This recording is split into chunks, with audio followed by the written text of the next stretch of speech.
I'm sure my wife just cheated on me. I think my wife, at 43, cheated on me last night. We have been married for 10 years, and together for 13. She went out to buy some stuff for the home, which is strange because she dislikes doing that, and she went with a guy friend I do not know. She stayed outside for several hours. It was strange because she had spent the day getting ready as if it were a date. When she left, I became suspicious and went around the room only to discover that she had put on her seductive underwear designed specifically for our bedroom. I do all of the babysitting, so I put the children to bed. She showed up later and refused to tell me most of the information about the man she was with, saying that in order to stay in our marriage, she needed some alone time. She simply told me his first name, and I realized I had seen that name in her texts for several months. I didn't think much of it at the time because it was the name of a coworker with whom she frequently communicated after hours for large assignments. I believe she has been progressively gaining the courage to cheat on me, and over the last 2 months our love life has fallen to zero, and she has been extremely nasty without explanation, seemingly out of nowhere. Last week, she told me she doesn't want to marry, and it has nothing to do with me. An outlandish assumption. Before anyone argues I'm not doing enough as a husband, I do all of the babysitting, shopping, and housekeeping, plus I work from home, despite the fact that wife is the primary breadwinner. I am emotionally available, mature, and do not have a temper. I stay reasonably fit and am beautiful enough. I'm not controlling, and I have nothing against her having male acquaintances, but this screams affair. I am completely crushed and feel like I'm dying. I don't know what to say to her about it. She's been so angry lately that speaking with her is a nightmare. This is a temporary account. I am too embarrassed to put it on my primary. I want to divorce her, but it would devastate my children's house. Would filing for divorce make me an asshole? My wife and I chatted. She stated that she had been talking to this person for a while and had planned to have an affair, but he was so deficient that she opted not to. Apparently he had emotions and desired a connection, so she spoke with him, purchased some of his artwork, and left. She will continue to hang out with him, but she appears to have lost interest in him. I inquired whether she wanted an open relationship, and she answered yes. I inquired if we'd ever meet again, and she responded probably not. She stated that she no longer wants to be in a relationship or have love with anyone. However, if she does decide to, she does not want to feel caged, especially after her most recent disappointment, and she wants to keep our family intact. So I have a permanent hall pass and never have to explain where I went or who I was with. She felt that was perfectly reasonable, and I agreed. She wants the same. I cannot compel her to remain married or monogamous, and I do not want a divorce. So we're roommates now, with a legally binding lifetime contract and joint funds. And evidently, I am now in an open relationship. A really sad day for me, yet possibly not the worst outcome. I'm sure many people will claim she was lying, but it seemed genuine, and for the first time in months, she wasn't angry with me. She was being direct, and whether or not she cheated made little difference because she had intended to and emotionally cheated, so the trust was lost whatever. So I was correct, sort of, and now my marriage is gone, sort of. And that's just how life is, I suppose. I'll need some time to analyze this. Feel free to leave a comment if you like. It's been a hard 3 days. Update number 2. Preamble. I've decided to treat this post like a journal. You guys have been so helpful and nice, mainly, and it's helped me keep a cool head throughout this process. Thank you so much for it. My wife came to me crying, saying she has no idea why she attempted to destroy our life together. She claims she loves me so much, that I am the perfect spouse, and that she has the perfect life, but she couldn't take it and attempted to destroy it. She has accepted to counseling. She does not want to lose me. She says she doesn't want anyone else and wants to do everything it takes for me to forgive her. She suggested we could keep the marriage open if I wanted, so I said all right. She asked if I needed to see additional people, and I answered I'm not sure. She replied she understood and began crying again. Later, she attempted to initiate intercourse, but I stopped her because she was wearing hot undies. I felt nauseous when I saw them again. She wore them for another man less than a week ago, attempting to undermine our marriage. I feel like all of my barriers are completely up right now. My children noticed a difference in her conduct towards me this morning while I was getting them ready for school. She was really affectionate and spoke good things to me. My children were overjoyed on the way to school. My daughter commented, "I am so glad that mom is being herself again." Isn't that great? I replied, yeah. You guys, I am really exhausted. Update 3. My wife went out again on Friday, but this time she appeared quite pensive, with no excitement at all. She went out a little longer but returned home at a fair hour. If I hadn't known what she had been up to before, I wouldn't have been suspicious. I presume she split up with her boyfriend. Saturday morning, she canceled all of her upcoming social engagements, replacing them with family activities with me and the children. She still refused to tell me who this man was or discuss him at all. I decided to leave it alone for a while to collect my thoughts. We went on a family trip yesterday, which was fun, and today we're going to play family games and hang out. My wife's conduct has changed considerably, and she is acting like a caring wife, saying good things to me, giving me pleasant signals when I am in another room, rubbing my arm, and so on. A significant departure from the severe antagonism she has shown me for months. But I'd been burned horribly, so I couldn't trust it. I decided I was calm enough to figure out who this guy was, so I went looking, and with the help of a close friend, we figured it out. See, she had bought something from him, which provided enough information to determine who he was, how they met, and how this all began. Now I'm going to be vague because this may be identifying, and I don't need that in my life, especially since I plan to divorce. But he followed her on a social media platform, and she did not follow him back. He never publicly posted on her social media, and she never liked or responded on any of his posts. My wife's social media accounts feature photos of me and our children. Almost all of the photos are of our children, with only a few of me and a handful of my wife. For various reasons, her social media has a higher following than most personal social media profiles, making finding him a major pain in the ass. This piece of shit observed my kids, me, and my wife and said, "I bet those kids would like 2 Christmases." That's who my wife cheated on me with. He is more than 10 years older than me, yet he is quite fit and tall. Like a fucking meme. What is the worst part? She hadn't blocked him. So it's not over, it's just on the back burner. I've opted not to discuss it since I don't want her to disguise it better, and I want to know what's going on as I gather proof for divorce. I don't need evidence, but for my own peace of mind and to allow myself to grieve, I'll finish piecing together the puzzle of my wife's adultery. I'll also focus on self-care and avoid vices. I could imagine myself getting drunk and high every night in response to this, therefore I should avoid it. I can't file just yet due to numerous financial issues, but I'll keep my appointment with the divorce lawyer to discuss my choices. Until then, we shall see. I have no trust in my wife. I never imagined I would find myself in this position. I'm not sure what I'll do next. I haven't dated in about 15 years, so how does it work now? Thank you to all of the individuals of the community who have contacted me, including the unpleasant ones. I appreciate everyone who took the time to engage with me when I couldn't help but be self-centered in my own pain. I'll keep updating as I go. I chose to spend a few days at my folks' house.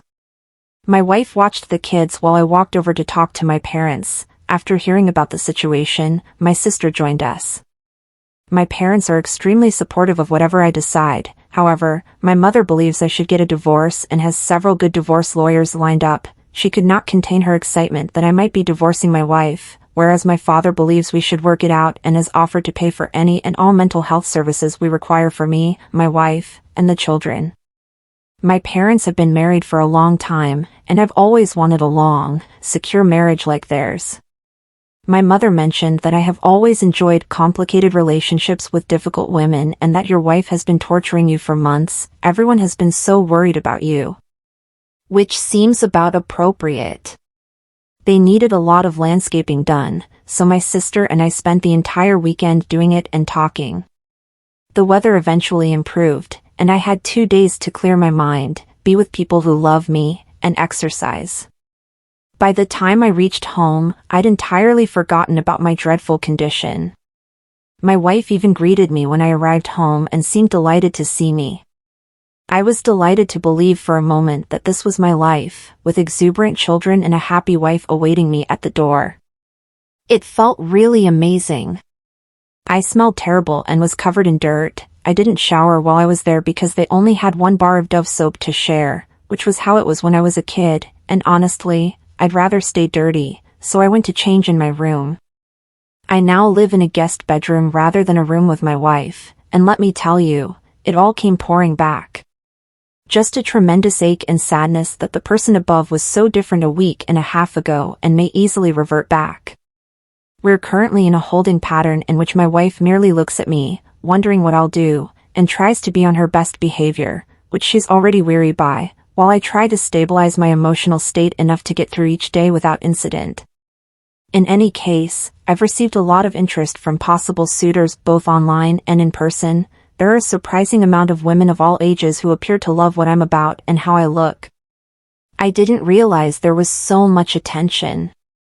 I plan to start scheduling dates in the coming weeks.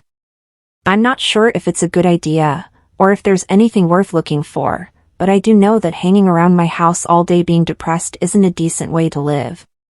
Oh, and my mother offered to watch my children while I went on dates, though she doesn't like it. If it gets me closer to getting rid of my wife, she'll help me accomplish it. That lady is such a pain.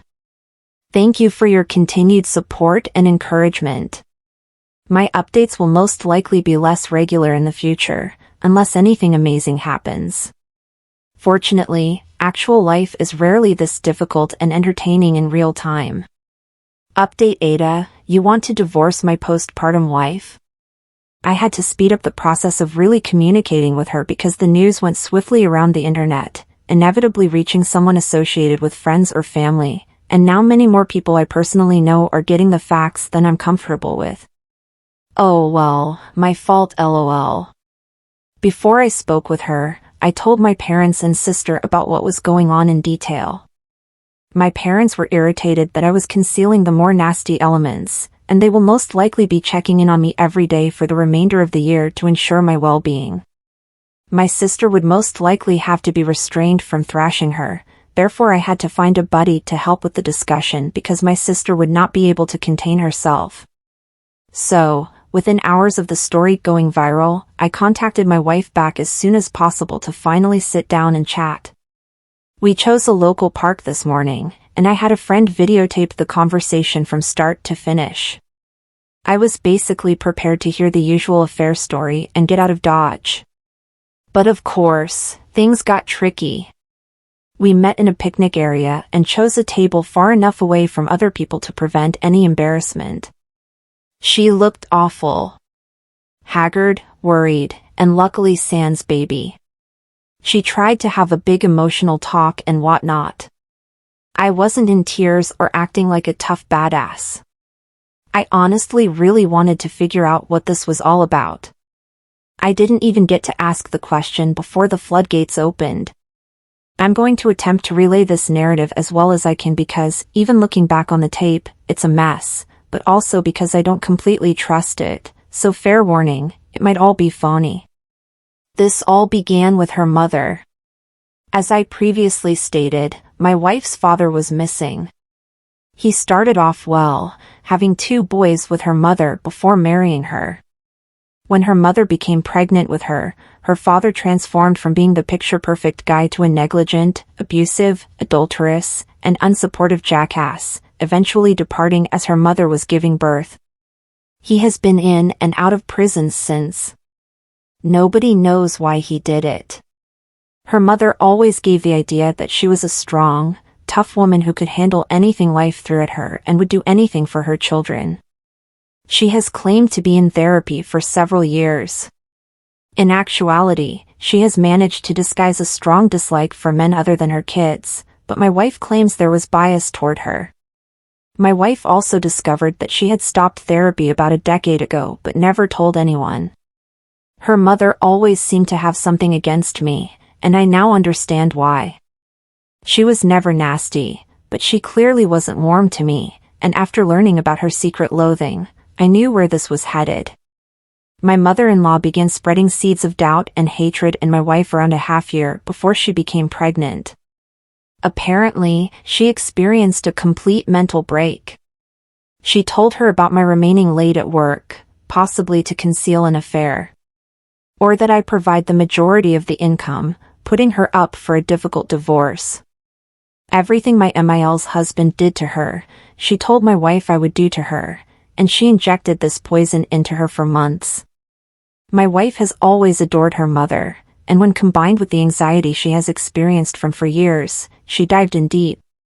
She slipped into a mental abyss in a few days after becoming pregnant. And that's when her mother grabbed her again. Hearing about her pregnancy obviously triggered something intense in my MIL, and things escalated from there. She had my wife completely convinced it was occurring again. My mother-in-law directed everything my wife did to harm me. She absolutely lost her mind due to pregnant hormones, an undetected mental disorder, no confirmation, and stress. She completely felt that I would bail, so she punished me first, ending in her moving in with her mother and leaving me out of the delivery. While I was delivering the paperwork and starting the divorce proceedings, she went into full-blown postpartum depression. And when her mother finally got her, when she finally beat me, which I assume was her victory over her ex, did I mention she's freaking insane? She had no use for my wife. My mother-in-law's sister and my wife's brothers were among the family members present for the birth. While my MIL and her sister were aware of what was going on, my BILs were fed the bogus story my MIL concocted. When my MIL completed her plan, the entire facade crumbled, and my BILs discovered everything by questioning my wife. They were horrified. Needless to say, postpartum, facing a difficult divorce on her side, no longer welcome in our home, and having done everything she could to distance me from my son at the request of a broken maniac, reality struck her like a truck. She destroyed her entire life because her mother is a broken shell of a person who exploited her to carry out her own idea of justice. Her mother wiped her hands of her after she achieved what she wanted. Or at least this is what she told me. To be honest, her tale has a lot of flaws. The pattern of abuse began with the accusations about who was involved in the delivery, my absence from appointments, the friend, who she confirmed is female, she is staying with, and, of course, my supposed son's paternity. It seemed far too ridiculous to be true. Who in the devil would go to the trouble of making something up when she is going through such a difficult time? As soon as she finished, she claimed she was going to set up a paternity test and provided me the necessary information. If I do my part correctly, it should be completed in about a week. She offered the most genuine apologies any human being has ever made. She asked for another opportunity. I was too surprised to say anything, so she left and promised to call shortly. I do not think I can give her another chance. I don't think I can ever take a risk like this again. God, I'm still hoping she's just a cheating maniac weaving a sympathy story to throw me off, because this has gotten far too convoluted. My ex left me the majority of his estate, $700,000. His folks insist that I leave it to his wife and child. My ex and I were together for over 20 years. We never married since it didn't feel necessary, and we didn't have children. He chose a vasectomy because I had troubles with BC. I left him after discovering he had cheated on me 3 years ago. He met with his AP. 6 months later, I learned that they were married. I discovered I was pregnant with my current boyfriend a year into our relationship, and despite the fact that we weren't there in the relationship, we believed we could make it work, and we are extremely happy and enjoy our little family. My ex texted me on special occasions like birthdays and holidays. I never responded, but when he found out about my daughter, he sent me a lengthy and bitter text about me cheating on him, and he never texted me again. I never responded. A few months later, my ex took his own life. This happened roughly 4 months ago. His wife is apparently about to give birth. I was startled. A solicitor approached me and informed me that I had inherited my ex's estate. He had left everything to me, save for his parents' pension and his nephew. I received a letter from him apologizing for his actions and stating that he loved me and wished me and my family happiness, and that he wanted to assist with that. Now his wife and parents are furious and demand that I leave them everything. I do not know. Wibta if I kept it, because it is what I really desire. And what he wanted. My wife cheated on me and killed herself. This occurred in April 2022, and my wife suffered from depression. We experienced many ups and downs over our 5 years together. We had been married for almost 2 years when I discovered she cheated on me with an old high school acquaintance. She first told me it was merely over text, but a few days later she admitted it was physical.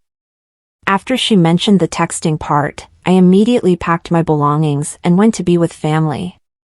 After 2 days of her pleading me to come back, I returned to her house, where she was still living, to fetch additional supplies.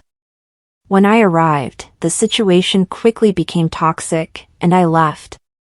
We had 2 dogs and no children, luckily. So one of the reasons I wanted to collect things was to check on our dogs. Following that visit, I informed her that I wanted her out of the house by the end of the next day. The next day, she was found dead. She overdosed on all of her medications. I've been going to therapy for about a year now, and I still feel a lot of shame and regret over how everything ended. Her family despises me for her death. We have no contact, and that portion still troubles me greatly. They despise me for discovering a new relationship and a new life almost a year later. I'm happy with my new relationship. We just moved in together. However, the trauma continues to have a negative impact on my life, including my current relationship.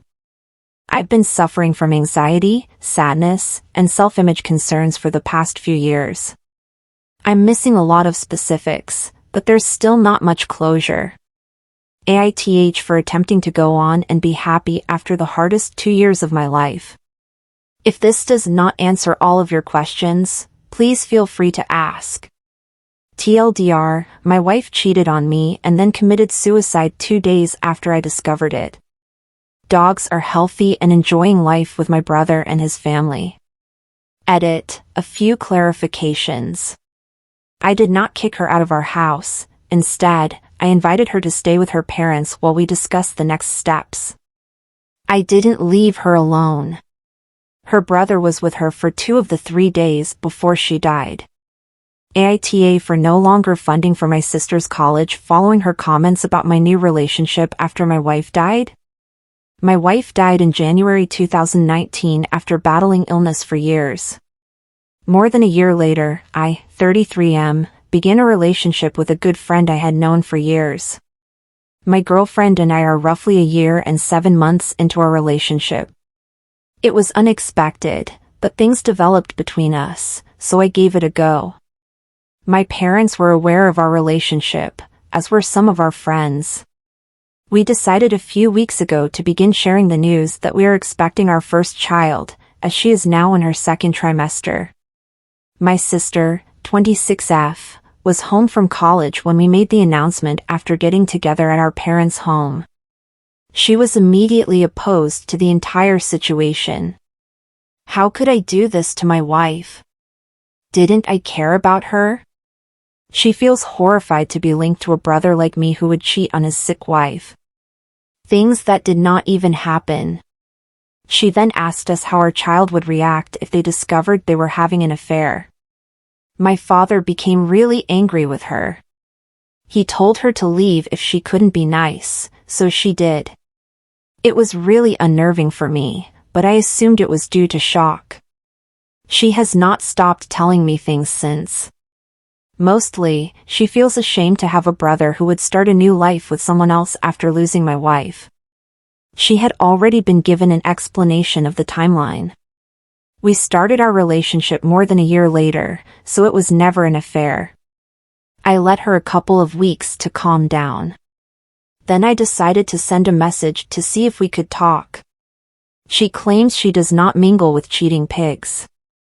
Since I've been helping her pay for her college course for the past 2 years so she may be a full-time student working part-time rather than vice versa, I told her she probably doesn't want to be linked with a cheating pig's money. That's where I appear to be an asshole since, according to my mother, petty remarks have an impact on my sister's schooling. Even my sister thinks I'm beyond low because I'm attempting to punish her for telling the truth, knowing how much this will set her behind if she can't pay for her lessons on her own. As a result, she'd need to work full-time again, which would delay her completion of her BA. But if she's uncomfortable being affiliated with me, why pay for her? At least that's how I see it, although it could simply be my fury talking. AITA for refusing to be my closest friend's best man when he marries his second wife, a former mistress. My best friend is getting married to his second wife, who was his mistress while still married to his first wife. He asked me to be his best man, but I refused. I told him I didn't want to do that since it felt like I was enabling their regularized infidelity. It was discovered that he had been cheating on his deceased wife with his current fiancée for years. His wife died last year, now he may marry his mistress, and he wants me to join him in celebrating? It simply feels wrong. He was disappointed and stated that he only wants his best friend to be there for him and not criticize him. He further said that the fact that they had a relationship while he was still married was irrelevant because they are both now single and free to marry each other. Furthermore, I didn't like his late wife very much. Yeah, I didn't like her, but that doesn't mean I would have supported my closest buddy cheating on her, and I won't be comfortable watching him marry his former mistress. Edit, I'm weary of justifying myself. I consider him my best friend because we've known each other for 20 years and were truly the best of friends at the time. When I found out about his affair, I told him what a POS he is for cheating on his wife, and I promised to never look at him the same way again. Many others cut him off after learning about the affair. I would have done the same, but he lives distant from relatives and has 3 young children who are suddenly without their mother. We live 5 minutes away. If he needed someone to watch the kids while he met with his lawyer or worked late, I didn't say, I hate the fact that you cheated, so I'm cutting you out of my life. I help him and check on him and the kids, but we don't hang out socially since, as I previously stated, I can't look at him the same way. This is certainly more than our other pals did because they cut him off. The kids have been adjusting, and I've been aiding them and checking in on them less in recent months. AITA for saying no to picking up my son's half-sister from school? I am a single mother of 2 boys, ages 11 and 10. Their father and I split 5 years ago after discovering he was cheating on me. He got her pregnant either before he told me, which is why he confessed, or immediately after. But our divorce was not easy. He wanted to remain friends, and I couldn't look at him after what he had done. He and I had been together for nearly 13 years, and he was also a friend before becoming my boyfriend/husband, so to have him betray me and abuse me like he did was terrible. He married his affair partner. They had a girl within months after our separation, and a son after their divorce/marriage. Last year, they lost a baby, which revealed that his wife had cancer. What ensued was further fighting between the two of us. He wanted me to help him and his wife. He stated that their children, ages 5 and 3, required more relatives than simply him and his wife. His own family rejected him because of our divorce, they were deeply religious, and she had no family. I assured him I'd help him over my dying body. He said that it was for the children, and if not for his children with her, then for our sons, who would be able to watch their family mend and become one. I informed him that when he cheated on me, that was the end of it. What I didn't expect was for him to advise his daughter's school to contact me if she got sick. He was at work at the time and supposedly couldn't leave because he had previously missed a lot of work owing to his wife's chemo treatment, and she was healing at home. I received the call and was asked if I would pick her up. I declined. Several hours later, he reprimanded me on the phone for leaving his sick child at school when I knew they had nobody. This is when he told me that he couldn't leave since his wife was resting. I told him that his son's babysitter should have been called instead of me. He informed me he was at daycare and that I should be ashamed since she was a sick child going through a difficult time and that I could have helped. He said he hoped our sons would be kicking ashamed of me. They are not. And I clashed with him on the phone at the time. But I suppose part of me feels horrible for the child. My sons also detected an aura while they were with their father after the incident and discussed me, which I despise for them.